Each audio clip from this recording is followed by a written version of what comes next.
Are you using any kind of smart tools, gadgets at home, like a smart thermostat that you can control over Wi-Fi, or let's say floor heating, your light, maybe you have Philips Hue or any of the other brands, just anything. There's a lot of smart devices out there.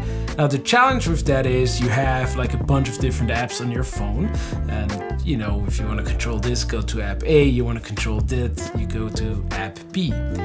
Now Google with Hey Google or Amazon with Alexa and Siri, they try to kind of like bring it all together into one place, but we need to depend on their language assistants or their personal assistants through language recognition. And sometimes it works better than other days.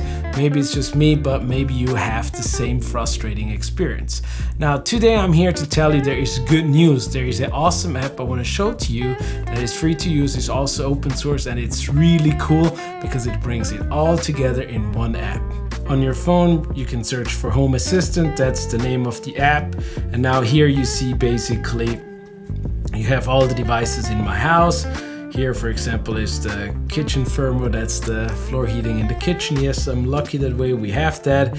And you see all the different Philips Hue lights, etc., just like everything in here.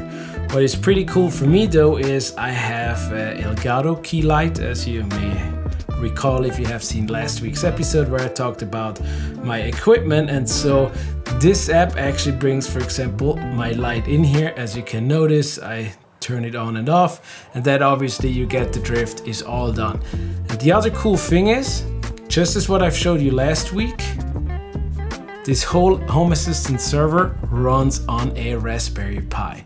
My friend Ricardo Mendes, who told me about this app, he actually uses it for everything. He has smart switch breakers in the electricity panel. He has smart water where he can control and turn off the water for the whole house from his smart home assistants. So today I want to very quickly walk you through how you install it, configure it, and how you get started. I hope you enjoy it. So we go basically to the website of Home Assistants. You see they have a very good installation menu. I selected Raspberry Pi. Here you see all the things you need. It says it would be recommended to have Raspberry Pi 4, but if you have a free laying around, which is what I did, it will work as well. Then basically it says you should download this software to help you flash your image to the SD card, which you then use to boot the Raspberry Pi, very similar to the Pi-hole that we installed in the previous episode. Again, I will link that episode up in the corner. Once downloaded, we drop it over here into the application folders. That's how you install it on Apple or on macOS. Now we're gonna start the app. It asks me if I'm sure I want to trust this app and boot it. Of course. Here, let me drag the window over. Back to the instructions. Here you can see it has, you have to click on which version you're going to use, in my case Raspberry Pi. Then you can copy this whole URL. You go back to the application we just downloaded, and you can basically say use image from URL. You paste it in here, you say OK.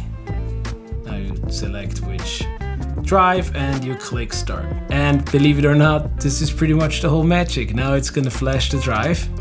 And then we insert the SD card into the Raspberry Pi and boot it. And the first boot will take a little while, but really it's a very easy installation process and very quick. Okay, it's finished. It asks me to eject the SD card. I say sure, eject it. And now we're really going and put it into the Raspberry Pi and boot it. While the Raspberry is booting, you can go back to the website of Home Assistant. Then what I do here, I basically right click and say open link in new tab.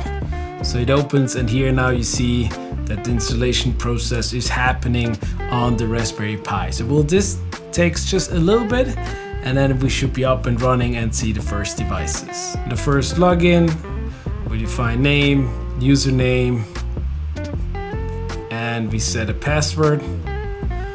Make sure you don't forget the password. It asks is that a home, an address, a location. We want to use metric or imperial, which time zone we're in. Now it asks some privacy questions. We can select whatever you feel comfortable with. You click on next. Now it shows me things that it already recognized that I have in my wireless that I can add, and plus I can later add other APIs to the software. Then after that first installation, this is what you see. chose me some binary person, it chose me the weather, and that's about it for now. And now I have to go through set up Philips Hue. For those that have the product, you know Philips Hue, you have to go click on the bridge while you're adding it and enter the password and so on and so on. Now the cool thing is the app also allows you to access it from externally. Right now, I'm using it in my Wi-Fi, my phone app literally directly accesses the Raspberry Pi in my network. To set it up, there is a small fee if you want external access because of DNS, that your phone actually finds your location or the application at home, your Raspberry Pi. I didn't do that. Right now I'm playing around with this, but I do love it. Now I want to actually buy more things like smart water and other things so I can control it all from this app. But if you're interested, and you want an absolutely extensible solution that is customizable, where you can use it with website like IFTTT, which is if this then that. If you don't know, check it out. And you can make programs, automation, and schedule across the different devices and the different apps. And that is pretty cool and unique, and it's all open source and it runs on a Raspberry Pi. And with that, D. Dave Kurt out.